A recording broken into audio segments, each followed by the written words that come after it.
Hey guys, Jay with Car Medics, and I just want to go over what we do for Tesla and just basic Tesla maintenance. So we have a Tesla Model 3 long range here in the shop. First thing we do is we pull it in and we get it into service mode, and you type in the word service and to get it in there. And you know it's in service mode when all the borders around the whole screen is red. So you'll see that coming up. Once it's in service mode, the next thing we got to do is we need to get the car up in the air, and you need the special pucks. It's very important because if you don't use these, or if a shop doesn't use this, you can very easily damage the high voltage battery, which is $14,000 just in cost. So you can see they're perfectly lined up, and we're lifting the vehicle now. And once the vehicle is up in the air, we do start our first service, which is tire rotation. That's very, very important because of the high torque. The tires get chewed up so quick on Teslas. As low as 20,000 miles, we see tires go involved. So you want to rotate them regularly. We have to go back and we have to lower the car again because we didn't put the car in transport mode. You have to put it in transport mode to unlock the rear brake calipers, because next we're going to do the brake caliper service. So you see us taking the rear brakes off. You have to take apart the calipers, get that pin out. And here's the thing, with regenerative braking, you never have to use the brakes on Tesla. You can literally drive like an hour commute not having to push the brakes once because of the regen braking. And because of that, it's very easy for the caliper pins to get seized, especially if you're in the cold and winter climates, where Tesla says it's mandatory to lubricate and do what we're doing here with the high temp brake lube. It has to be done once a year. So once we're done with that, we put it back in, tighten up all the bolts, and we do this for all the brake calipers. This is very important. We have access to all the torque specs. You don't want to over tighten or under tighten. This is very, very important. So we torque all the bolts on the brake calipers when we're done, but we also check all the other suspension bolts because they could come loose at some point. So as you can see, we never took any of this apart, but we had to retorque it, and it was a little bit loose. So we got all the tires and everything back on, and we'll lower the vehicle again, and then we'll torque the wheels down as well. It's 129 foot-pounds for the wheel torque. Most cars are like 80 to 100, but on Teslas, they say the torque spec is 129, so we follow that to a T. We use a high-quality snap-on torque wrench, and it's digital.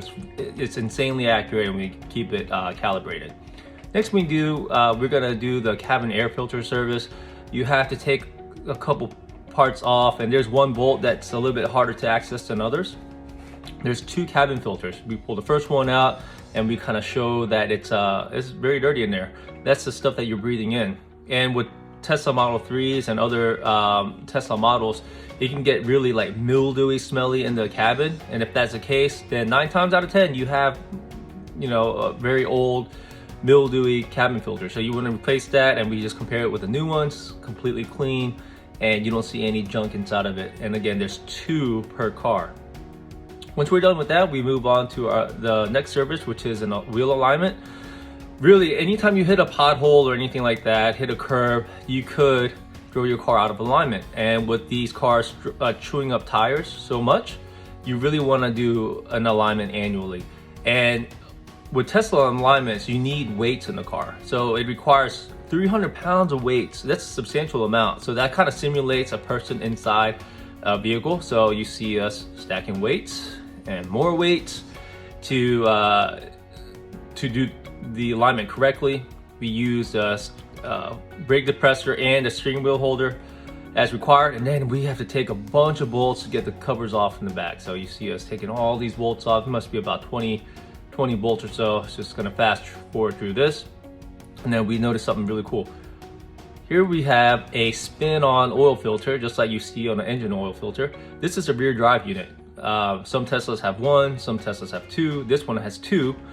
Some Teslas have 3. Some Teslas do have 3 drive units, and it's just like a regular oil filter. What that tells us is that, sometimes, probably every 60,000 miles or so, you probably want to change the filter and then drain and refill the fluid. So we do, and we make sure that it's not leaking, so we make sure of that. And now we're adjusting the alignment, we're adjusting the rear toe and the camber, and then we're doing the front toe, and voila, everything's in the green. This is the alignment done the correct way. Now, For the last part of the service, we replaced the wiper blades. We had to put in wiper mode, and it's just as simple as, we made it look really simple, but it probably will take you about, if you haven't done it, probably 15 minutes or so to do it. And that completes the service. Afterwards, we back the car out and we do a good test drive, and then we reset the steering angle sensor because we did alignment, and that concludes our Tesla service. If you enjoyed the video, please please follow us for more Tesla stuff.